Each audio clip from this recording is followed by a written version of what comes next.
A'udzu billahi minasyaitonir rajim. Bismillahirrahmanirrahim.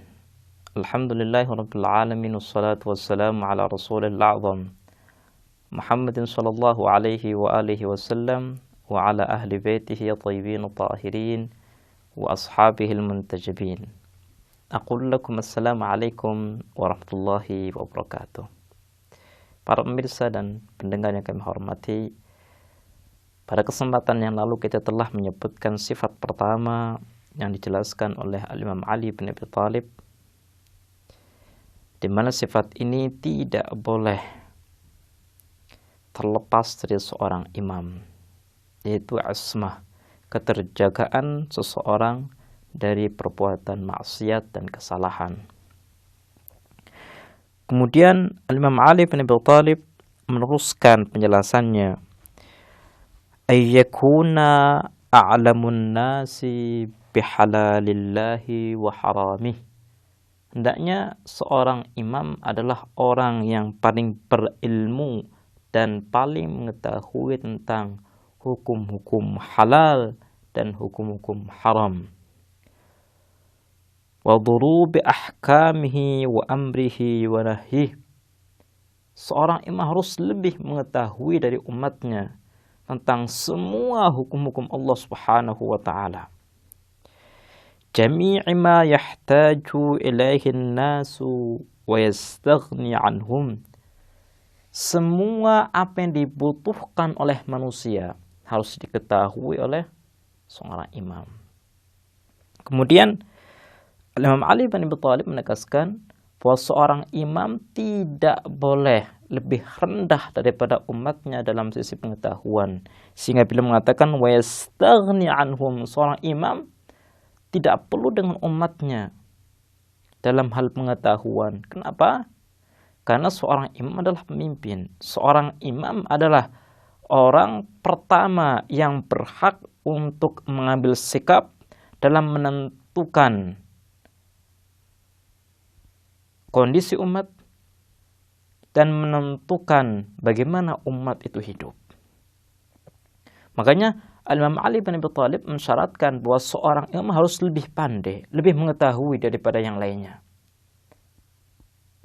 Ini adalah syarat yang kedua. Kemudian syarat yang ketiga, yajibu ayyakuna asja'an nas. Seorang imam itu harus orang yang lebih berani daripada umatnya. Tidak boleh dia lebih pengecut daripada umatnya, atau dia memiliki ketakutan ketika menghadapi musuh-musuh Islam. Kemudian Imam Ali bin Abi Thalib meneruskan, kenapa sih seorang imam ini harus lebih berani daripada umatnya? Karena seorang imam adalah pemegang bendera keislaman, bendera kaum muslimin. Kalau seandainya seorang imam itu pengecut, seorang imam itu penakut, maka semua nasib masyarakat muslim akan hancur, akan sirna.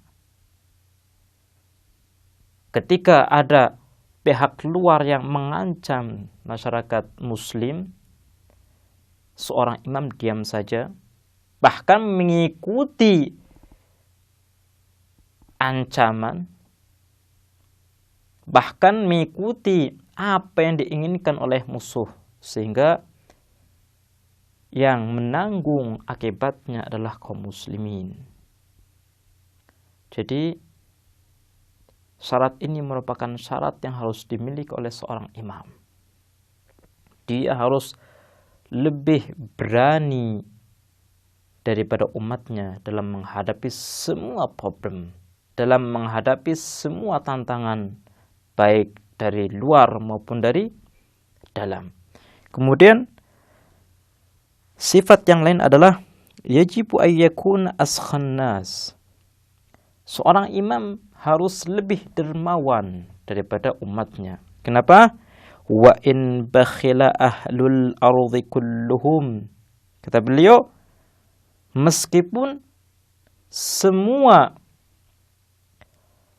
manusia di atas muka bumi ini itu bakhil, tapi imam tidak boleh bakhil. Li'annahu, ini adalah penjelasan alasan kenapa seorang imam harus lebih dermawan daripada umatnya. Li'annahu inistawla syuhha alaih syahha bima fi yadayhi min amwalil muslimin.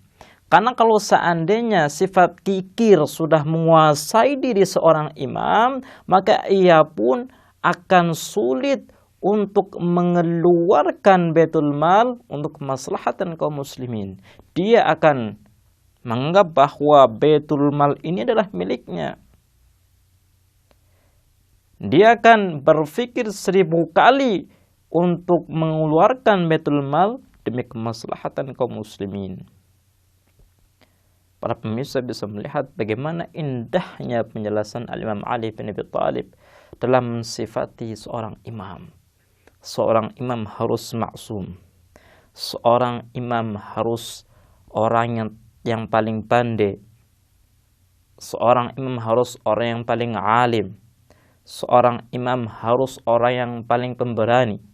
Seorang imam harus orang yang paling dermawan.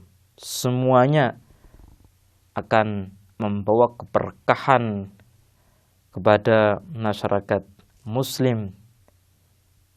Semuanya akan menjadikan masyarakat muslim itu jaya, masyarakat muslim itu kuat di hadapan musuh-musuhnya. Tapi kalau seandainya kita memiliki seorang imam yang penakut, yang tidak mengetahui hukum-hukum Allah, maka masyarakat muslimlah yang akan menanggung akibatnya. Mereka tidak memiliki rujukan, mereka tidak memiliki sandaran untuk bisa menjadi manusia yang sempurna, untuk bisa menjadi manusia yang berhasil di dunia dan akhirat. Ini adalah penjelasan indah dari Al-Imam Ali bin Abi Thalib terkait dengan siapa yang layak menjadi seorang imam.